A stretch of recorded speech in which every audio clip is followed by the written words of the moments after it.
Benvenuti al secondo incontro con la storia d'Italia. In argomento la vita di Alessandro La Marmora, fondatore del Corpo dei Bersaglieri. Il fondatore del Corpo dei Bersaglieri, Alessandro Evasio Maria Ferrero della Marmora, nacque da nobile famiglia piemontese a Torino alle 9 del 27 marzo 1799 e battezzato alle ore 17 nella chiesa di San Giovanni Battista, Duomo di Torino, dove è custodita la Sacra Sindone. Ottavo di 16 fratelli, nacque da Francesco Celestino Ferrero della Marmora, capitano nel reggimento di Ivrea, e dalla contessa Raffaella Argentero di Bersezia. Ebbe altri 3 fratelli generali durante il Risorgimento italiano, Alberto e Carlo Emanuele, che furono anche senatori, ed Alfonso, che fu anche presidente del Consiglio del Regno di Sardegna prima e del Regno d'Italia poi. La famiglia è nota sin dal XII secolo, ma il primo membro di cui abbiamo notizia certa è Besso, vissuto nel XV secolo, più volte Chiavaro di Biella. Da uno dei suoi figli, Gian Enrico Ferrero, discese la linea cadetta dei Ferrero, conti nel 1610, elevati nel 1678 al rango di marchesi dal duca di Savoia e principe del Piemonte Vittorio Amedeo II, ottenendo in feudo i territori di Marmora e di Canosio, 2 comuni dell'Alta Valmaira nel Cunese. Il cognome della casata si arricchì quindi del titolo, che col tempo lo sostituì completamente. Pertanto il padre dei Bersaglieri è universalmente conosciuto come Alessandro La Marmora. La carriera militare di La Marmora inizia a 14 anni. Fu nominato paggio di Napoleone e addetto alla corte del principe Camillo Borghese, cognato di Napoleone, allora, come già ricordato, governatore del Piemonte. Restaurata la monarchia, il re Vittorio Emanuele I lo nominò sottotenente del reggimento Guardia, ed in quale misura egli si sentisse soldato lo dimostra il fatto che, avendo appreso che il corpo di spedizione piemontese contro Napoleone fuggito dall'isola d'Elba non comprendeva il proprio battaglione, La Marmora tanto insistette che riuscì a sostituire un vecchio ufficiale portabandiera di nome Paiano.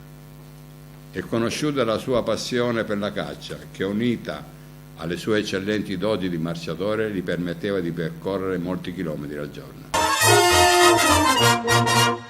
Sempre nel reggimento Guardia fu promosso luogotenente il 22 agosto 1817, poi capitano il 23 febbraio 1823, epoca quest'ultima nella quale si ritiene abbia cominciato ad assumere fondamento l'idea della costruzione di una carabina capace di migliorare l'armamento della fanteria. L'uso di tale arma, però, implicava particolari attitudini di maneggio, di impiego, di abilità nel tiro, le quali, per un complesso di cause, basso grado di alfabetismo, basso livello intellettuale, eccetera, non era possibile né pretendere né estendere alla massa dei soldati che costituivano la fanteria. Pertanto, nella sua mente, in funzione di tali carenze, egli sa che per usare tale arma dovrà inventare un nuovo soldato capace di farlo. Ma siamo ancora lontani da conoscere il primo bersagliere. Studioso di arte militare, La Marmora intraprende viaggi in Francia, Inghilterra, Baviera, Sassonia, Svizzera e Tirolo, al fine di studiare soldati, armi, ordini e istituzioni dei vari eserciti. Per ritornare alla carabina, La Marmora, improvvisatosi fabbro, falegname, armaiolo, riesce da solo a fabbricare l'arma, che però ha un giudizio negativo da parte di una commissione. L'insuccesso non lo sgomenta e riprende gli esperimenti, perfeziona utensili, sceglie materiali, in sintesi concreta un nuovo modello con il quale riaffronta il parere di una commissione e stavolta vince. Nei vari esperimenti con polvere pirica aveva rischiato danni gravissimi ad un occhio e l'amputazione di un dito, ma non per questo si arrese. Inviso da tutta la nobiltà perché rifuggiva alla vita mondana, egli fu un precursore in tutti i sensi e come tale in dissidio con l'ambiente conservatore che lo circondava. Le idee nuove, infatti, urtavano contro pregiudizi e mentalità. Tutto ciò che sapeva di riforma era veduto con malocchio, vuoi per invidia, vuoi per le scarse risorse dello Stato. Come per la carabina, l'esito gli fu contrario quando nel 1831 presenta la prima memoria circa la costituzione del Corpo dei Bersaglieri. Trascorsero alcuni anni. La Marmora non cedette e tanto si adoperò finché non riuscì a creare attorno al suo lavoro l'atmosfera di simpatia e di obiettività che erano mancate nel passato. E quando le circostanze gli apparvero mature, nel 1836 chiese che la sua proposizione per la formazione di una compagnia di bersagliere, modello di uno scopo per l'uso loro, fosse sottoposta all'esame del sovrano, il quale dispose che la proposizione venisse esaminata dal primo segretario di guerra e marina, marchese generale Emanuele Peste di Villa Marina, che promosse il progetto. È il 18 giugno 1836, una data incisa per sempre nel bronzo e nel cuore di tutti i bersaglieri. Il re Carlo Alberto firma il decreto per la costituzione di 2 compagnie, ma per il momento si dovrà dare vita solo ad una di esse. Il 21 giugno successivo la Marmora è nominato maggiore comandante del nuovo corpo dei bersaglieri. Dopo la prima compagnia, nel 1837 viene costituita la seconda, poi la terza, la quarta, che riunite nel 1843 costituiranno il primo battaglione bersaglieri, al quale successivamente si aggiungerà il secondo, costituito dalla quinta, dalla sesta e da una compagnia di studenti volontari bersaglieri.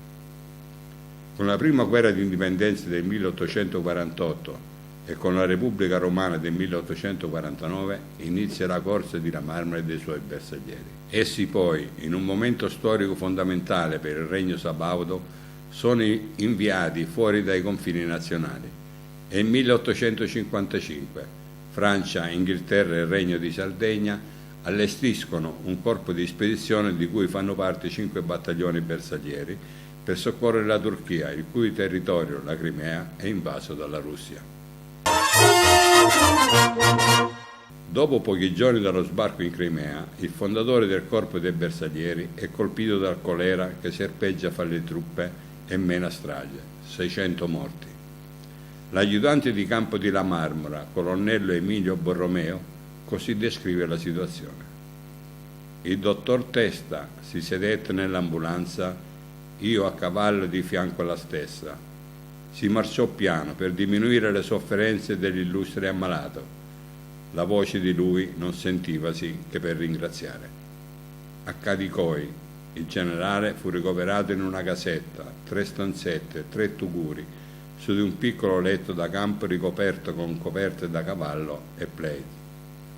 Il 7 giugno 1855, il giorno del Corpus Domini, alle ore 1:30, Alessandro La Marmora muore dopo 3 giorni di agonia, confortato dal fratello Alfonso, dal nipote Vittorio, ufficiale di marina, dal colonnello Saint-Pierre, comandante dei bersaglieri, dal vecchio attendente Gaudenzio, dal cappellano Don Cochetti e dal dottore Comissetti. Febbricitante nella sua branda di morte, ha nebulose visioni di bersaglieri che corrono all'attacco. Li invoca, li incita, emette un grido e poi nell'ultima immagine della sua mente che si andava spegnendo e parlando in francese, che era la lingua familiare piemontese, pronunciò la sua ultima frase: Je sonde la brèche, io scandaglio la breccia.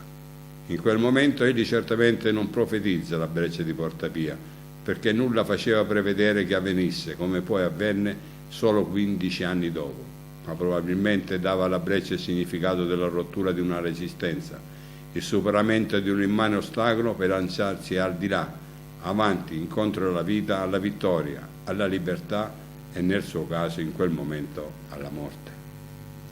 Viene sepolto a Cadicoi, poco distante dall'accampamento sul colle Hatzford, con Malasalma sarà poi traslata il 28 agosto 1882 al cimitero della Marina a Balaclava, presso Camari, dove è inaugurata una cappella ossario e dove furono sepolti altri comandanti della guerra in Crimea, e successivamente nel 1911 a Biella nella chiesa di San Sebastiano.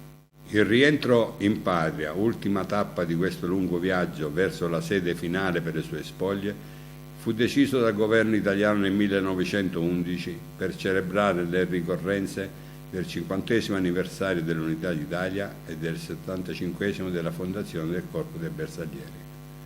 Il 14 maggio 1911 un comitato, tra cui troviamo anche il maggiore del 7° Pericle Negrotto, il quale sarà uno dei tanti bersaglieri eroi della Prima Guerra Mondiale, si imbarcò a Taranto sull'incrociatore Acordat, messo a disposizione dal Ministero della Marina, che trasportava anche l'artistico sarcofago di rame sbalzato che doveva contenere i resti dell'eroe, opera dell'architetto capitano di complemento del bersagliere Guido Cirilli ed eseguito dal professor Spaccarelli. Il comitato giunse a Sebastopoli il 24 maggio e nell'occasione si recò nei cimiteri di guerra per rendere gli onori ai caduti piemontesi e turchi.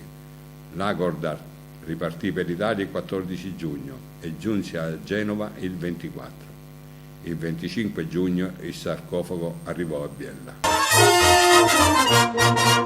Il rientro in patria delle spoglie di La Marmora costituirà per certi aspetti una delle più grosse operazioni mediatiche in diretta dell'epoca, perché viene seguita passo dopo passo da tutti i mezzi di comunicazione disponibili. Il trionfo con cui il fondatore dei Bersaglieri viene accolto diventa funzionale alla propaganda della macchina da guerra nazionalista che si sta preparando in vista del 1915. Grazie a questo fervore patriottico, la cripta La Marmora nella Basilica di San Sebastiano in Biella diventa per la prima volta un luogo di culto pubblico delle patrie memorie. Negli anni successivi la sezione dei Bersaglieri di Biella assume il ruolo di custode della tomba del fondatore e svolge una serie di attività ricorrenti come la celebrazione annuale che si tiene all'Epifania. Nella cripta La Marmora sono sepolti anche i fratelli Carlo, Alberto e Alfonso. La Marmora o papà, la Marmora, o addirittura con affettuoso vezzeggiativo, papà Sandrin, ebbe vita breve ma intensa, lasciando a noi eredi del suo credo un enorme bagaglio spirituale. Gli storici sono d'accordo nel dire che la morte del fondatore del Corpo dei Bersaglieri, se aveva addolorato l'animo dei bersaglieri, aveva reso in loro ancor più decisa la volontà di onorarne la memoria con le gesta da compiere. La morte di Alessandro La Marmora fu una immensa sfortuna per l'esercito e per la nazione, scrive lo scrittore Fea. Commemorando il generale Alessandro La Marmora, Giuseppe Massari, uomo politico e scrittore, nella sua pubblicazione del 1880, La vita di Alessandro La Marmora, scrisse: nella sua utile e operosa vita fu modello di soldato italiano, tenero dello splendore delle armi patrie, zelante osservatore della disciplina, sollecito nei propri doveri, senza macchia, senza rimproveri, senza ire e senza invidie, degno ornamento di un esercito che conta 8 secoli di degne tradizioni e di una famiglia dove la fedeltà e il valore sono antico costume. Da 163 anni Alessandro La Marmora si è chiuso nella morte, ma il meglio di sé rimane. Rimane il corpo dei bersaglieri a quale è legato per tutte le fibre dell'anima, per tutte le fortune della vita. Rimangono i suoi bersaglieri che dal 1848 non hanno mai smesso di correre, invincibili laddove la patria li ha chiamati. Il nome di Alessandro La Marmora non morirà mai, è consacrato alla immortalità così come il corpo da lui creato. Un albero dalle radici mai secche, una sorgente perenne, una perpetua fiamma. E fino a quando gli italiani degni sentiranno nell'anima l'allegrezza dell'elettrizzante delle precipitose fanfare e nelle ossa il grido d'assalto delle schiere piumate di Toti e di Zamboni, mai appasserà la loro attorno al nero tondo cappello piumato di La Marmora, eroe e creatore di eroi, del quale si può affermare ciò che fu detto di Socrate: egli non è un uomo ma un'istituzione. Le presenti generazioni e le future sappiano trarre ispirazione da quel sepolcro dove sorridono onore e fede. Onore, un filo vermiglio che lega il passato al futuro. Fede, un filo azzurro che lega la terra al cielo. Fede e onore, ecco l'estremo messaggio, l'ultimo voto del suo testamento spirituale. Dai racconti biografici di Dino Soldavini si legge: il suo pensiero, i suoi mezzi fisici, materiali, morali, furono sempre per i Bersaglieri, mosso da profondo patriottismo e poesia militare, diretta al bene dell'esercito e del paese. Morto, lasciava ai Bersaglieri le sue leggi militari, l'esempio delle sue virtù, lo spirito nobilissimo e valorosi discepoli che attraverso alterne vicende seppero mantenere e gelosamente sviluppare l'eredità di una preziosa e sacra tradizione. Le glorie del corpo dei Bersaglieri hanno dato l'oblio a quel mesto ricordo e oggi Alessandro La Marmora rivive col valore secolare dei suoi figli piumati nel grande cuore del popolo italiano. Ha così termine il secondo incontro con la storia d'Italia.